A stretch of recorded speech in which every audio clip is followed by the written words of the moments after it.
I want us to talk a little bit about what happened with Mr. Paul O'Sullivan in the parliament. The fact that he left the parliament, he walked out on the parliament members who were seated in that committee without fear of anyone. This is something which have left the whole entire country talking about. Many people are discussing about this matter. So, what is our opinions? And we are here to talk to you about it. Guys, a lot is being said already concerning these matters. But in order for us to come to a better conclusion, or in order for us to give you our point of view concerning these matters, I would like first to go back from the beginning of this day as Paul O'Sullivan had appeared to the ad hoc committee. At the beginning, it was very clear. We all saw how they had to allocate him time, or they have to allocate a certain time to the evidence leader in order for them to finish whatsoever was pending. And after that, there were a couple of members who did not ask their questions the first time when Paul O'Sullivan appeared inside the ad hoc committee. So obviously, they have to give a chance to all these members for them to come ahead and ask their questions. We are talking about the chief whip of the ANC. We are talking about Mukonto Wezuizo's members. We are talking about a couple of people who supposed to be asking him questions.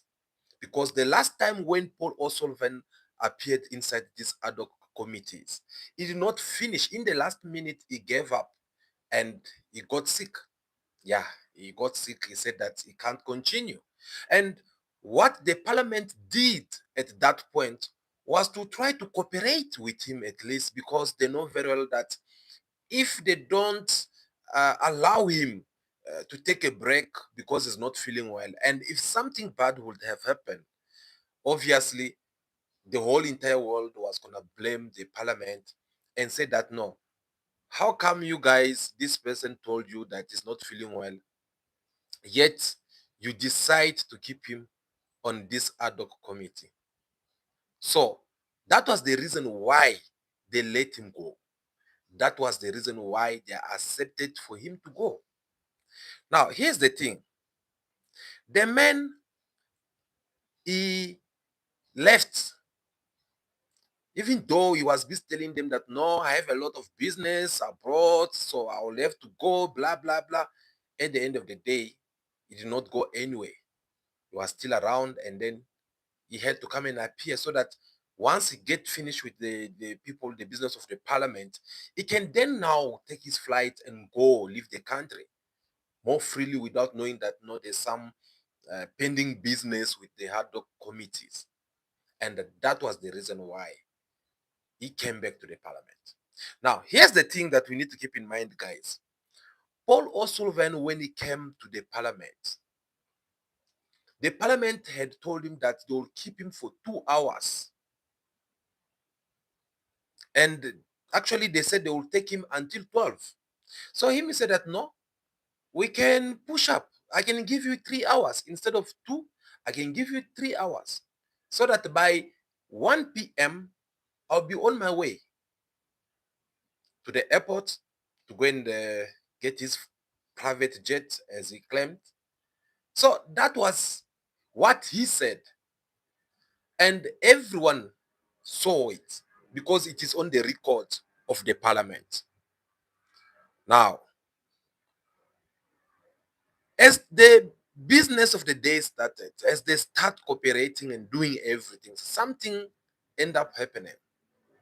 Because now the ad hoc committee, they were now taking more time as they promised.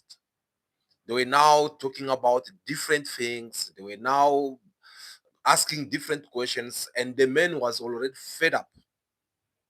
According to him, you know, he did not even want to be there.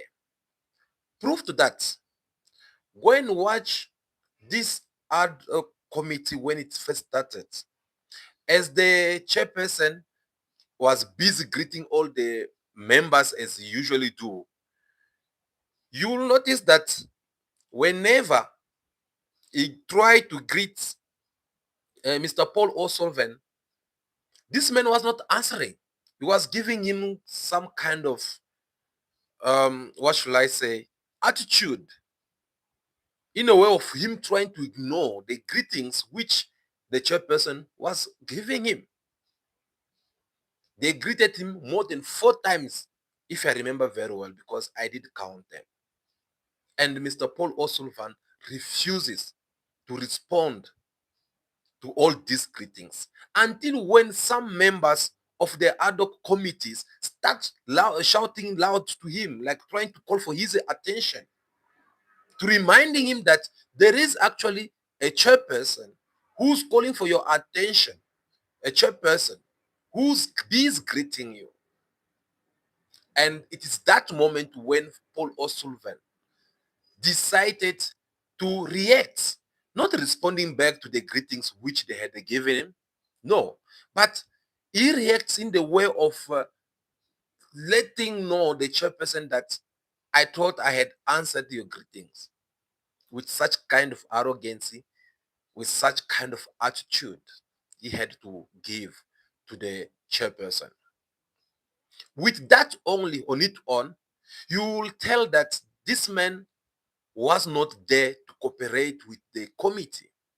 This man was already be angry. Now, let's put that aside. Let's move a bit further.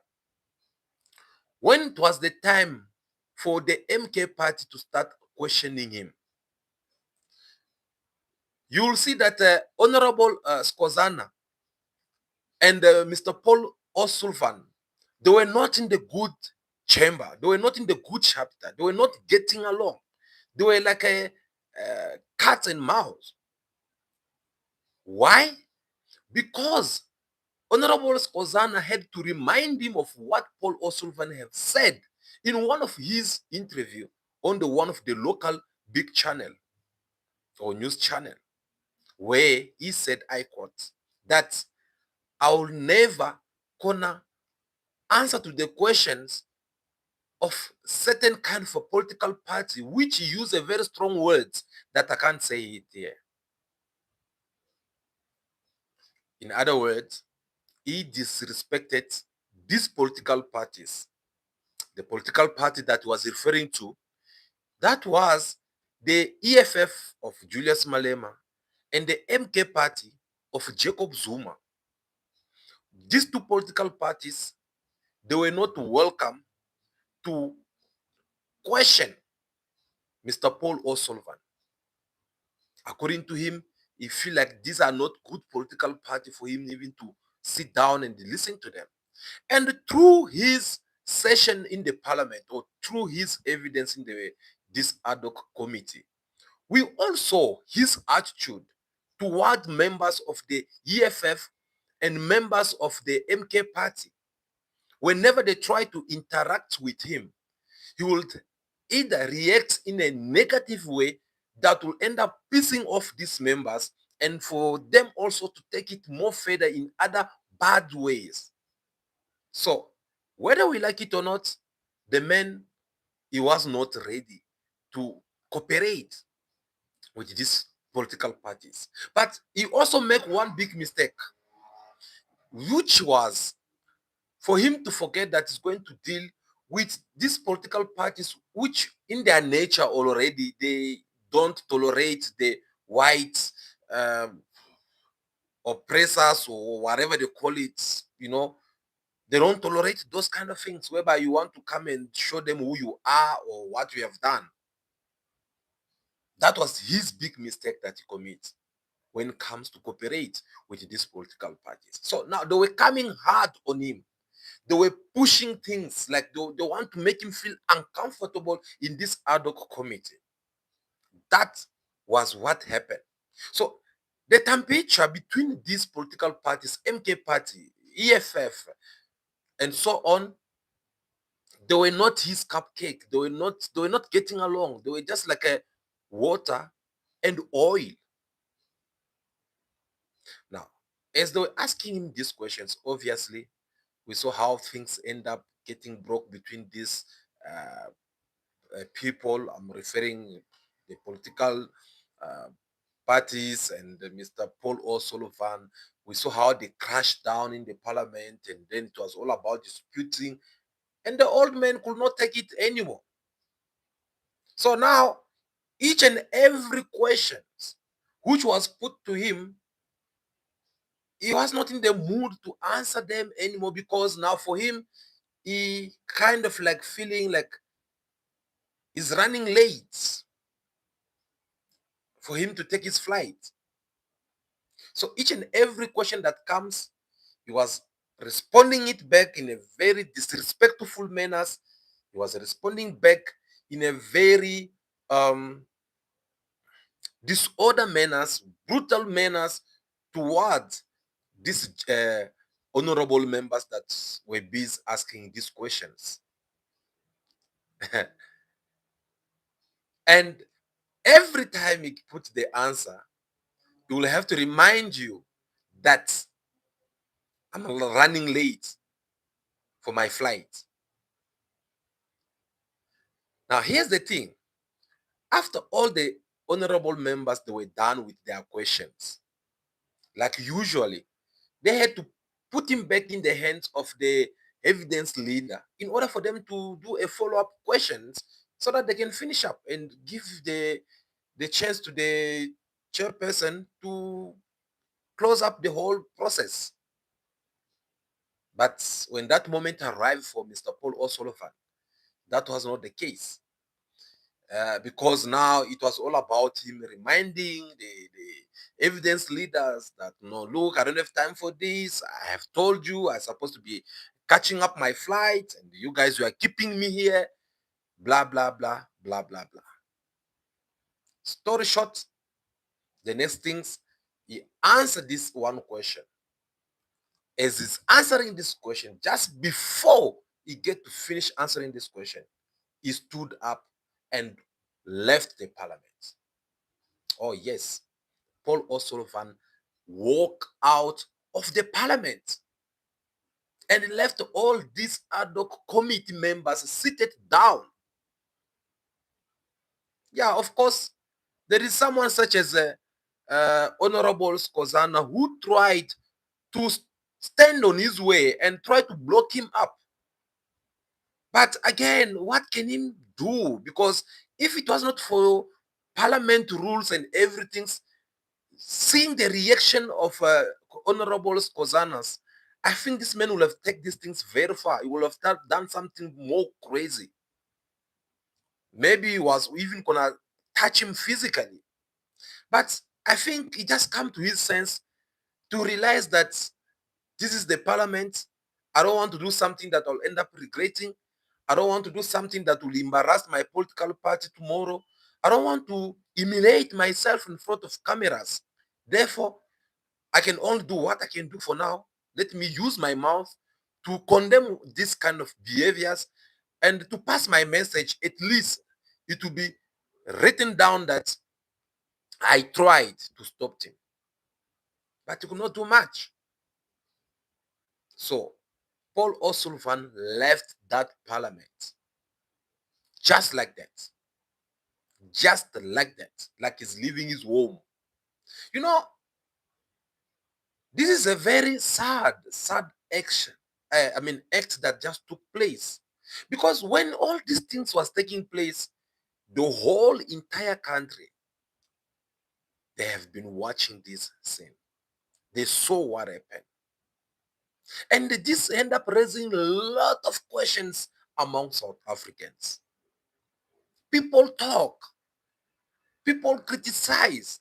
Not only Paul O'Sullivan of what he have done, but people even went far by start criticizing all these political parties, especially from the opposition political parties, which has been sitting in this ad hoc committee, saying that they've been backing too much for no reasons, saying that they've been saying a lot of things for no reasons. And now that they have a chance for them to show how strong is their tooth, they are quiet. They are not doing nothing. They just left this man walking out from them without finishing the whole process which was being called for. Well, after that incident, the chairperson, after a couple of committee members have addressed this incident, the chairperson tried to communicate with the legal team in order for them to see what the way forward. While they were busy doing this, on social media, this blew the whole entire country. Now everyone was talking about it. People they were criticizing. People they were saying, okay, you see, this is the sign of showing the white supremacy. Look at this man. He just show. Imagine if he was a black person, were you guys gonna keep quiet there? If it was this, if it was that. Some they were like, no, this and that, like for the fact that the whole media, everyone they were busy talking about it. Well, the EFF, they were the first one to jump in the front line and call for an immediate arrest of Mr. Paul O'Sullivan. They want him to be arrested. Why? Because they believe that this man, he had violated the parliament rules. After then, we saw how, because for the fact that people complain, it ended up putting them in a very uncomfortable position. So they were no longer feeling okay, they need to do something about this. That is the reason why they went on and they start now putting pressure on the parliament and the chairperson, and the chairperson had to report these matters to uh, um, the parliament chief, obviously, uh, Mrs. Tokoza, so that they can see the way forward. And a reaction is what also end up leaving everyone like, okay, what's going on here? Because she's number one of that parliament. She's the one who have the last word. She's the one who set this ad hoc committee. Let us not forget that. These are the facts. So whatsoever she has to say is what will count the most at the end of the day. But guess what was a reaction? Well, Didiza Tokoza, she's like, no, why are you coming to me? You guys should go back and discuss among these committee members and tell me what to do next. That is when the chair of this ad hoc committee went back and consult with all the members who were in these ad hoc committees in order for them to find the solution forward. And the solution which they decided is that Paul O'Sullivan should come back to the parliament. Now, my question is, even if they decide so, where is Paul O'Sullivan at the moment? Because we are talking about the men who have about 3 nationalities, 3 passports. If you confiscate, if you take away the South African passport, you can use the British passport, or you can use this other country passports. So what is the way forward to this? I'm leaving it up to you. I believe you also have a lot to say about this. So I'm looking forward to see what will be your reaction. Guys, I believe that is very important for us also to give our opinion on these matters. We're looking forward to see you again in our next video. But for now, continue to be yourself, be good, be kind, have respect for everyone in order for you to be respected. May God bless you all. Ciao, ciao.